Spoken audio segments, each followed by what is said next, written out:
मिले लेकिन gas cylinder विलेंडर नहीं कुछ नहीं मिलल। सिलेंडर भी ना मिला? नहीं कुछ नहीं। अच्छा चूल्हा भी ना मिलल। का बोलो? गैस मिल के चूल्हा भी ना मिलल। चूल्हा ना मिला? नहीं। तो 3 आदमी तो का कलन की चूल्हा जाके भरस खरीद लिया। और आपदा में अवसर तलाशा जाता है, जान लीजिएगा।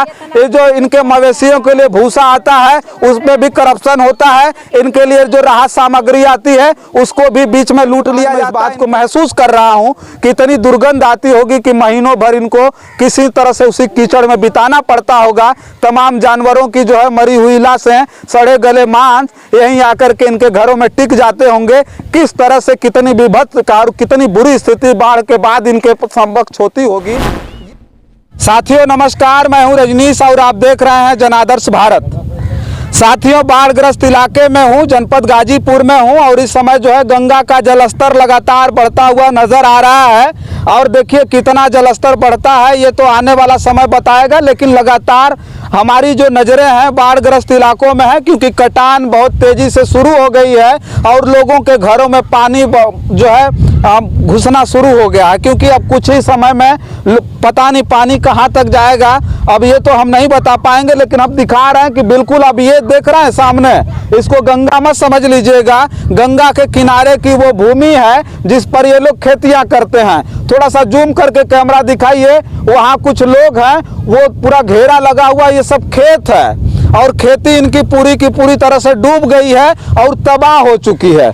अब जानिए बाढ़ का इनके खेती पर असर हो गया है, अब इनके घरों में पानी घुसने वाला है। बहुत सारे लोग हमारे बीच में हैं और इस समय जो किसान है वो कहीं ना कहीं प्रकृति के दोहरे मार से जूझ रहा है। और जो है ये अभी बारिश न होने के कारण हमारी जो धान की फसल थी वो पूर्वांचल में बर्बाद तो हो ही गई थी, लेकिन बाढ़ के बाद बाढ़ग्रस्त इलाकों में इनकी फसलें पूरी तरह से बर्बादी के कगार पर हैं। बहुत सारे लोग हैं देखिए जिनके अंदर चिंताएं अपने बच्चों के भविष्य को लेकर के। ये सोलनपुर गांव है, जिस सोलनपुर गांव में हम उपस्थित हैं और इनके घरों के करीब बिल्कुल पानी पहुंच गया है। अब इनसे हम थोड़ा सा बात करेंगे और बात करके जानेंगे कि अभी इनकी चिंताएं क्या है, क्योंकि इनको देखने के बाद आपको समझ में आ जाएगा कि खौफ इनके आंखों में साफ दिख रहा होगा कि बाढ़ के बाद इनके बच्चों के भविष्य का क्या होगा, कैंपों में किस तरह से राहत सामग्री पहुंचाएगी, शासन प्रशासन का क्या इनको जो है सहयोग मिलेगा कि नहीं मिलेगा, ये इनकी चिंताएं दिन पर दिन बढ़ती जा रही हैं। क्या नाम हो तुम्हारा? नाम का हो ये बताओ। सावित्री। तब ये बताओ कि पानी का लगत हो कि ऐसे आप हल जाई घर में? हाँ। बाढ़ आ जाइए? हाँ बाढ़ आ जाई। तो फिर बाढ़ जब आ जाई तो का समस्या होला सबसे पहले बाढ़ अइले के बाद? का भागल जाई, यहाँ से भागे के पड़े। हाँ। तो जब जहाँ भाग के जाए के पड़ेला वहाँ शासन के तरफ से कुछ मिलेला? थोड़ा सा आगे। काहे मिलेला तन का कला कि वो लाई नमकीन तो वैसे का होखे वाला। अच्छा खाली लाई नमकीन मिलेला? खाओ पिए का ना कुछ मिले, खाना वाना खातिर कुछ ना मिलेला? नहीं खाए के ना मिलेला। अच्छा आ रहा है, ये महिलाएं हैं और मैं जिस खौफ की बात कर रहा था वास्तव में एक दर्द है और जिसको दर्द को महसूस करना आइएगा गंगा के किनारे, या तो इस वीडियो को देखने के बाद सच में अगर आपके अंदर मानवता होगी तो इस वीडियो को देखने के बाद आप समझ जाएंगे कि राहत कैंपों में जब हर साल जब बाढ़ आती है तो राहत कैंपों में अपने बच्चों को लेकर के, अपने पशुओं को लेकर के, सारा सामान जो जरूरत का सामान है उसको लेकर के हमको जब कैंपों में गुजारना पड़ता है तो किस तरह की स्थिति पैदा होती है। कुछ लोग और हैं जिनसे बात करेंगे। क्या नाम हो तुम्हारा? अच्छा ये बताओ बाढ़ अभी का लगत हो कि घर में पानी घुस जाई? ना घुस जाई। अच्छा बाढ़ आ गई आ गई है तो बाढ़ अइले के बाद फिर का करबू तुम लोग? कहीं जाए के पड़ेला। कहाँ जाए के पड़ेला यहाँ से? करंडा। अच्छा करंडा में यहाँ से जाके व्यवस्था होला वहाँ करंडा में रहे के पड़ेला? स्कूल में। अच्छा स्कूल में। तो अभी का दिक्कत अभी समझ में आओ था कि नहीं बाढ़ आ जाए कि अभी इतने पर रुक जाए? अभी बाढ़ आ जाए, घर में ओल जाए पानी। अच्छा मरई दूठे भर गई है। हम लोग के मोदी एक ठे घर नहीं खा देले। अच्छा रहे के व्यवस्था ना देले बना। हमन के सरकार घर जमीन देते हुए हमन के बसे के कहीं। तो मोदी जी घर ना देले हूँ? घर ना हो तोरे? नहीं कुछ ना देले हम लोग। अच्छा मतलब तोरे घर हो कि ना हो ये बताओ? नहीं मरई है का रख लेंगे। अच्छा देखिए झोपड़ियों में इनका गुजर बसर हो रहा है और आज़ादी की 75वीं वर्षगांठ बड़ा धूमधाम के साथ हम लोग मना करके इस बार बड़ा खुश हुए हैं। लेकिन गंगा के तटवर्ती इलाकों में भी कुछ ऐसी समस्याएं हैं, इनको घर नहीं दिया गया है। लेकिन अभी देखिए इनका अभी मिले, लेकिन गैस सिलेंडर नहीं कुछ नहीं मिलल, सिलेंडर भी ना मिला नहीं कुछ नहीं। अच्छा चूल्हा भी ना मिलल, का बोलो गैस मिल के चूल्हा भी ना मिलल, चूल्हा ना मिला नहीं। तो 3 आदमी तो का कलन की चूल्हा जाके भरस खरीद लिया।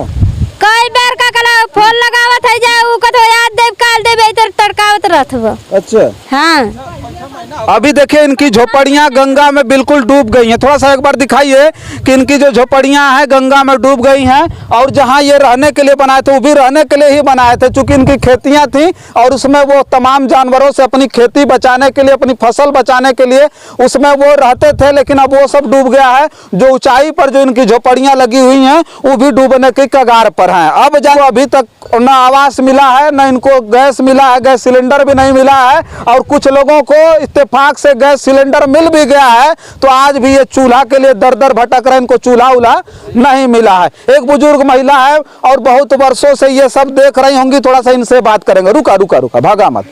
का नाम है तुम्हारा? हमारा ना सहदे है भैया। अच्छा ये बतावा कि कै साल पर बाढ़ आवे ले यहाँ?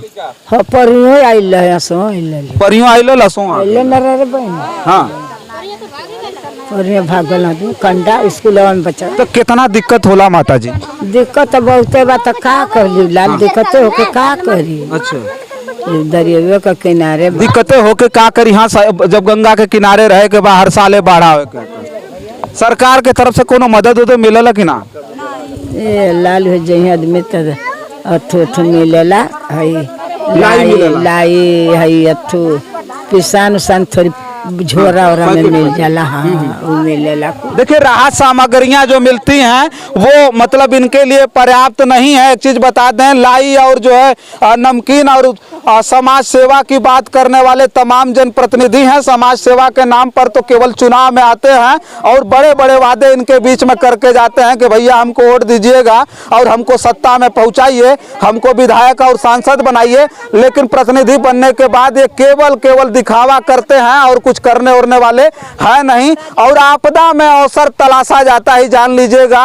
ये जो इनके मवेशियों के लिए भूसा आता है उसमें भी करप्शन होता है। इनके लिए जो राहत सामग्री आती है उसको भी बीच में लूट लिया जाता है, इनके तक नहीं पहुंच पाता है, जान लीजिएगा।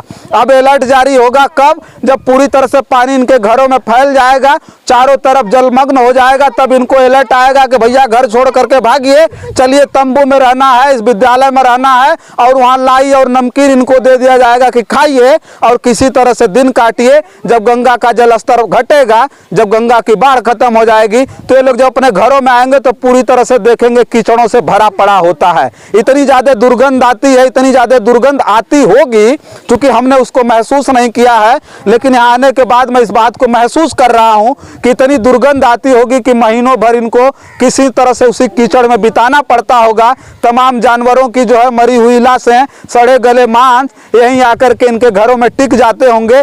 किस तरह से कितनी विभत्स और कितनी बुरी स्थिति बाढ़ के बाद इनके समक्ष होती होगी, ये समझ में आता है मुझे यहाँ आने के बाद। और आपको भी समझ में आएगा, महसूस करिएगा। लेकिन सरकार को एक बात कहना चाहता हूँ कि गंगा सफाई में मैं बार बार कह रहा हूँ, गंगा सफाई में अरबों रुपए खर्च करने वाली सरकार आज देखिए इनके गंगा के किनारे जो कटान हो रही है उस कटान पे कहीं ना कहीं पत्थरों की जो व्यवस्था होनी चाहिए थी उसकी व्यवस्था नहीं हुई है। कहीं ना कहीं इनका जनजीवन पूरी तरह से प्रभावित करने का काम चल रहा है। जनप्रतिनिधि केवल जातिगत समीकरण देख करके आता है और इनकी झोपड़ियों में झांकता है और किसी तरह से प्रलोभन देकर के केवल इनका वोट लेना चाहता है। और वोट लेगा और वोट लेने के बाद 5 साल इंतजार करेगा, जब चुनाव आएगा तो फिर समाज सेवा का चोला पहनेगा, तिलक लगाएगा और आएगा, बोलेगा कि हम सबसे बड़े आपके शुभचिंतक हैं, सबसे बड़े आपके शुभ सहयोगी हैं। आप हमको वोट दे करके जिताइए, हम आपकी समस्या से